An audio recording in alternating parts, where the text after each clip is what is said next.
نصرت صاحب، ایسا کیا ہے رات کے کسی پہر جا کے یہ قانون سازی مکمل ہوگی؟ ایسی کون سی ایمرجنسی ہو جائے گی کہ کل نہیں ہو سکتا، کل دن کے اندر یہ نہیں ہو سکتا یہ تمام چیزیں؟ آپ کو کیا لگتا ہے ایسا کیا ہے؟ حکومت کو کون سی یہ خاص جلدی ہے؟ سب سے بڑی بات یہ ہے کہ حکومت کے لیے بڑی سبکی کا باعث ہے کہ ہفتہ اور اتوار یہ دو چھٹی کے دن ہوتے ہیں، ان میں انہوں نے اجلاس طلب کر لیے۔ اب ظاہر ہے جب آپ ہفتے اور اتوار کے دن اجلاس طلب کرتے ہیں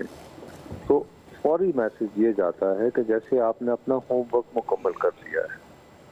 تو کل آپ کے ہوم ورک کا عالم یہ تھا کہ وزیر اعظم صاحب کے اپنے صاحبزادے حمزہ شہباز شریف صاحب وہ ایوان میں موجود نہیں تھے۔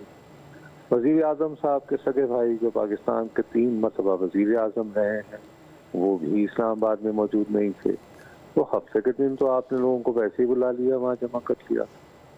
چلیں گزر گیا جی۔ اب اتوار آ گئی، اتوار کے دن 4 بجے آپ نے اجلاس بلایا تھا، میں 4:45 سے لے کر وہاں پر 7:45 بجے تک بیٹھا رہا ہوں، اور بالآخر چھک کر کیونکہ اب میری وہ رپورٹروں والی عمر نہیں رہی ہے، میں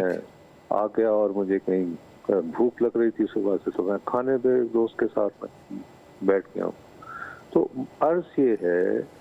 کہ اب ان کو میرا خیال ہے کہ پریشانی یہ لاحق ہے کہ کل منڈے ہے، جس طرح کل جو گزرا ہے اس میں وضاحت آ گئی تھی 8 اکثریتی ججوں کی طرف سے۔ کل فرض کیجئے کہ کل سپریم کورٹ کے یہی جو 8 اکثریتی جج ہیں اگر وہ مل کے کچھ اور بات لکھ دیں جو کہ رکھنا ڈال سکتی ہے ان کی تمام جو کچھ انہوں نے سوچ رکھا ہے، یا اس میں کم از کم کوئی تھوڑی سی رکاوٹ ڈال سکتی ہے کسی نہ کسی نوعیت کی، اس وجہ سے یہ کم از کم اتنا ضرور چاہیں گے کہ آج اگر پاس نہ بھی ہو تو کم از کم دونوں ایوانوں میں سے کسی ایک ایوان میں، جو کہ پروبیبلی موسٹ پروبیبلی زیادہ پاسبل یہی ہو سکتا ہے کہ نیشنل اسمبلی میں پیش ہو جائے، تو کم از کم آئینی ترمیم کی منظوری کے لیے پیش کر دی گئی ہے۔ تو ظاہر ہے کہ جب ایک معاملہ پارلیمان میں زیر بحث آ جائے اور اس کو کہا جائے کہ جی اس پہ فوری اپنا غور ہوگا، اور پھر فرض کیجئے کہ اس کو منڈے کی صبح تک اجلاس ملتوی کر دیا جائے قومی کا، تو پھر اس میں کسی اور طرف سے سبورژن جو ہے وہ اس طرح مانی جائے گی جیسے یہ پارلیمان کا استحقاق مجروح کیا ہے۔ ٹھیک ہے، شاید اس وجہ سے آج یہ کسی نہ کسی صورت اگر منظور نہ بھی کروائیں تو آئینی ترمیم کو پیش ضرور کرنا چاہیں گے۔ ٹھیک ہے۔ اچھا سر، میں نے ابھی عطا تارڑ صاحب نے بھی گفتگو کی، بہت سے باریک پوائنٹس ہیں، ہم بہت دنوں سے سلسلے پہ کام کر رہے ہیں، تو میں نے کہا کہ کچھ تو ہے نا جس کی پردہ داری ہے۔ 2 دن پہلے تک وزیر قانون کہہ رہے ہیں کہ ایسی تو کوئی بات ممکن ہی نہیں، ہم تو اس طرف سوچ بھی نہیں رہے، رپورٹر حضرات کو شاید ہم سے زیادہ پتہ ہے، اور بہرحال انہوں نے یہ بات کئی بات پلیٹ فارم پہ بھی کی، ہمارے پروگرام کے اندر بھی کی، یہ سب کچھ بھی ہوا، تو کہیں نہ کہیں کچھ نہ پکڑا تھا، اور آج پاکستان کے وزیر اطلاعات یہ بات کر رہے ہیں، تو ایسا تو نہیں ہے کہ پاکستان کے وزیر اطلاعات کو بھی اتنا ہی پتا ہوتا ہے جتنا بتایا جاتا ہے؟ یہ بات کہنا کہ کوئی ترابین کا ارادہ نہیں تھا تو یہی وزیر قانون صاحب بہت دفعہ اس سے پہلے کہہ چکے ہیں۔ اس کے بعد پھر انہی کا پبلک میں بیان نہیں تھا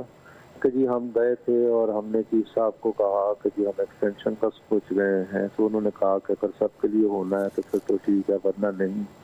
یہ تو بہت دفعہ پبلکلی کہہ چکے ہیں۔ ہاں، ساتھ میں کیویٹ لگاتے تھے کہ چونکہ ہمارے پاس فی الحال اکثریت نہیں ہے لہٰذا، لیکن ہم ایک بڑا جامع ایک پیکج لانا چاہتے ہیں عدالتی اصلاحات کے نام پہ۔ تو لیکن اب اس کی ڈیٹیلز کیا ہیں، اس میں زیادہ جو شرم کی بات ہے وہ یہ ہے کہ کچھ بیوروکریٹس کو انہوں نے یہ آؤٹ سورس کیا ہوا ہے کہ وہ اس کی تیاری کریں، اور جو آپ کے سیاسی کیسز ہیں وہ اس کے بارے میں لا علم ہیں، اور وہ ورنہ لوگوں کو انگیج کرتے تھے کہ یہ 3-4 قسم کی ترامیم ہو سکتی ہیں، جھوٹی سچی کو ڈس انفارمیشن ہوتی، کو سچی خبر ہوتی، اور اس وقت میں اور آپ یہ ڈسکس کر رہے ہوتے کہ کیا آئین کی اوریجنل شپ زیادہ اس میں جو ترمیم حکومت کر رہی ہے وہ مناسب ہے، اور آپ کی اور میرے درمیان یہ بحث ہو رہی ہوتی کہ یہ مناسب ہے یا نامناسب ہے۔ تو بس ہمارا وقت ضائع کر رہے ہیں ہم لوگوں کو، انہوں نے یہ بس